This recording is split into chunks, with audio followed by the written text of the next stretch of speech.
Today's lesson on the Buddhist Nirvana will probably be one of the vaguest and most oversimplified lessons I've taught to date.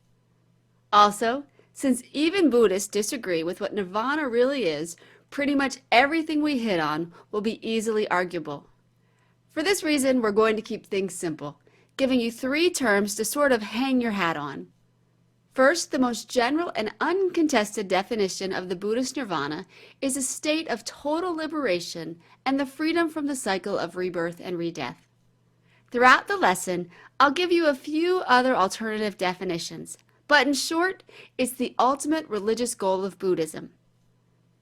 Second, a person who attains nirvana is known as an arhat.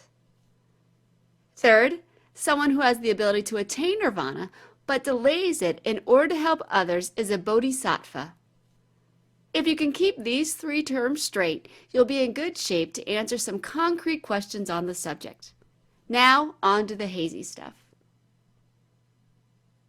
One of the main reasons a conversation about nirvana will always be vague is that many Buddhists believe it can't be described without experiencing it. For this reason, many, including Buddha himself, have said we shouldn't even try.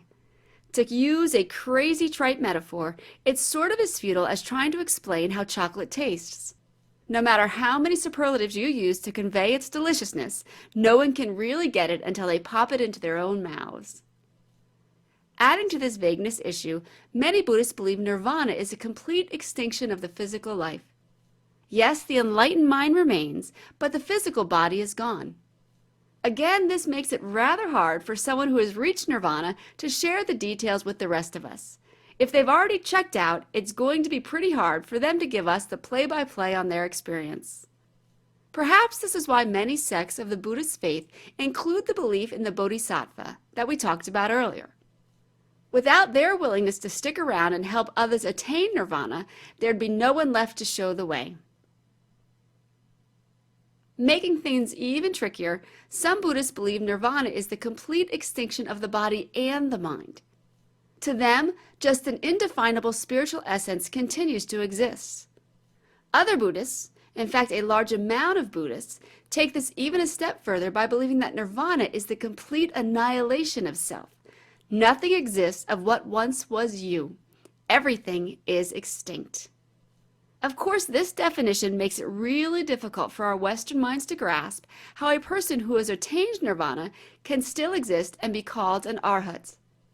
Openly acknowledging this contradiction of sorts, Melfort Spiro, a leading scholar in the study of Buddhism, quotes a Buddhist monk as once saying, "If nirvana, nothing exists.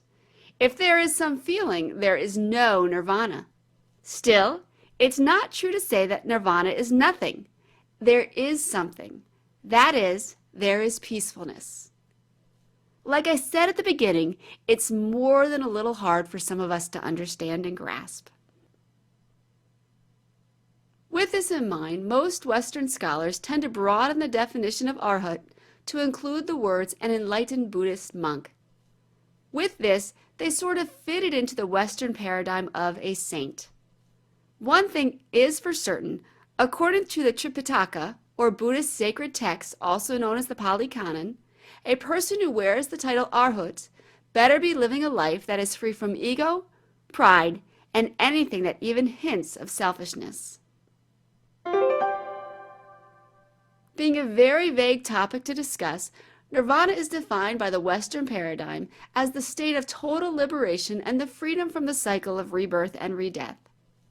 For our purposes, we can also think of it as the ultimate religious goal of Buddhism.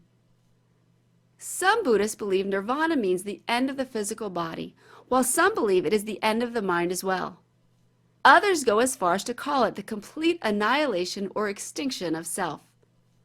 Despite these differences, the Buddhist sacred text known as the Tripitaka or Pali Canon hold to the belief in an arhat or a person who has attained nirvana. Buddhists also hold to the belief of the bodhisattva, or a person who has the ability to attain nirvana but delays it in order to help others.